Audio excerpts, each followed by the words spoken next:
Going on, dudes and dudettes? So, incoming freshman next season, Trent Perry won the MaxPreps California Player of the Year, I believe, on the boys basketball side the other day. So that's pretty cool for him. Reason why I said a certain boys side, because I'll get into maybe if another USC incoming freshman next season won on the women's side later in this video. But yes, congrats to Perry. Obviously, he's been talked about quite a bit by other coaches and players that he definitely needs to be ranked higher because he is that talented. But definitely very happy and excited that he is still committed with USC in the near future. And the Chargers made some more signings. They did bring back the backup quarterback Easton stick, which is a little bit surprising. I thought they might have gone with someone with a little bit more experience, but I guess they did not want to spend as much money, and I kind of understand why right now, but we'll get into that in a little bit. And then another move that they did was sign ex-Minnesota linebacker in Troy Dye. I believe he started his, playing career there. I want to say that. I think he's from Oregon, went to school over there, but yeah, overall, pretty talented guy. I was surprised because I heard the Vikings wanted him to come back, but I guess he wanted to test out the market on a one-year deal. And there's a lot of guys coming to the Chargers on a one-year deal as free agents, but I think it's kind of more like a prove-it type of deal, and they've accepted it because they know, and pretty much a lot of agents and other people around the league know that the Chargers, not this season technically, but the next 2 seasons after this, will have a lot of cap room and salary to be able to spend a bunch of money and give out a bunch of big contracts as well. So if you're already on the team that ends up getting a lot of free space and you perform very well, then you're most likely going to get a big contract for your thing. So I guess that's what's kind of happening right here, right now in LA. So we'll see how that ends up turning out. And there was this mock trade for the draft scenario for the NFL where I guess it looked like the Chargers moved up 2 spots to number 3 with New England, and they just basically swapped spots, and that was able to get the Chargers Marvin Harrison Jr., who is considered not only the best receiver in the draft, but more than likely the best talented player in the draft as well.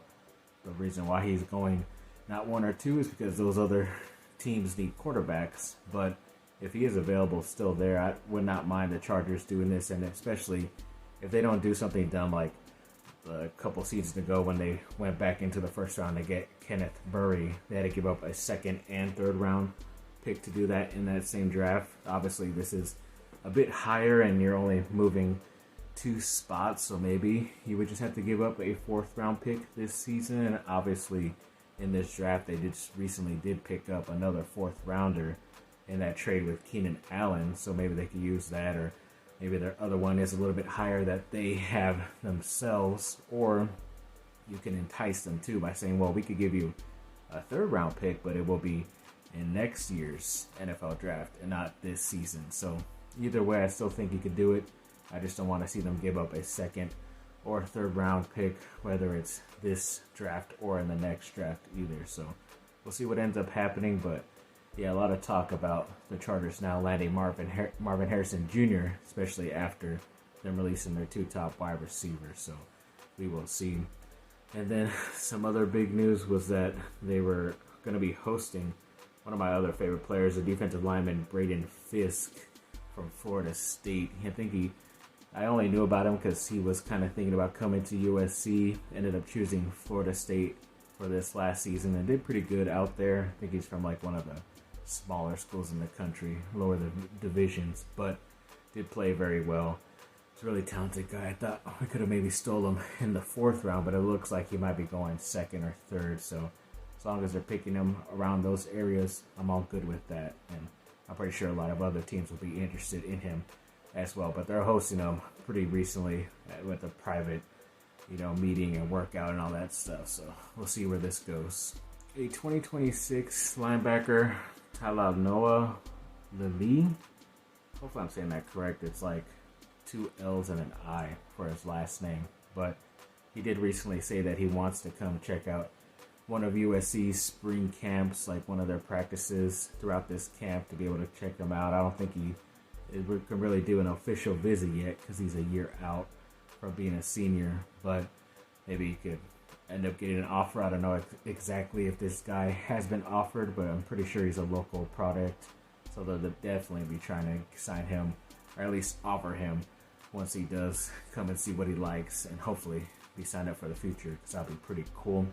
And speaking of the other MaxPreps player in this video, apparently Kennedy Smith as well, after she got that, what was it?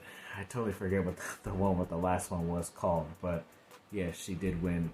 Yeah, it was the Gatorade Player of the Year for the women's side, but now she won the MaxPreps for the women's basketball side as well in high school. So congrats to her. Obviously, she is a very talented girl coming in next season to USC basketball, and hopefully she will be able to help Juju Watkins get really far in this tournament. We'll definitely see where Juju leads the team this year in a couple of weeks once the tournament starts. But yes, hoping for a nice deep run into this March Madness tournament.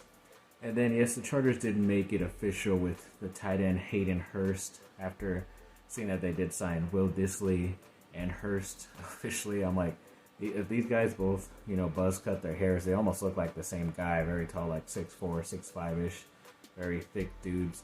I think Dissly is a bit more of a better run blocker compared to Hurst, who's more of the offensive catching the ball. So we'll see how this goes.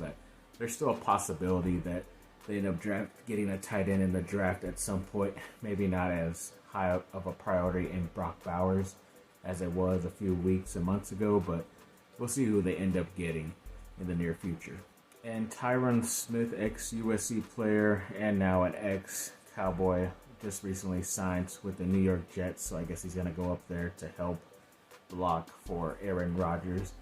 So we'll see how that goes. Yeah, like I said, it's always interesting. The last one, we talked about him being released or leaving the Cowboys pretty recently. I'm like, yeah, I totally forget that he was part of USC, so it's pretty crazy. So congrats to him on getting that deal done. And then, according to FanDuel Sportsbook, I believe it is, one of the betting places, they have Duke with the 8th best odds or chances to win the national championship this season, coming up soon in another week or so. And I was kind of surprised because they did have a pretty bad showing in that ACC tournament, losing their first game, which was basically like the second or third week of that conference, just because of how so many teams are in that conference. But I kind of don't mind it, just because I prefer them to get out of that ACC tournament early and be able to rest up, because these guys always seem to need rest nowadays, even though they're younger guys. But get a little bit healthy, see if Caleb Foster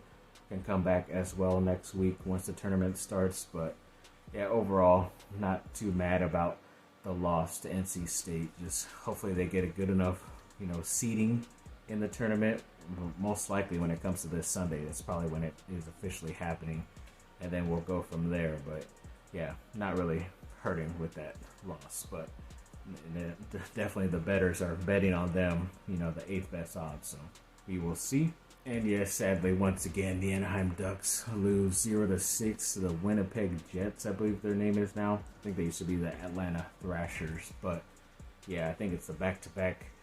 One of the first times this year I've seen them lose back-to-back and scoring a goose egg.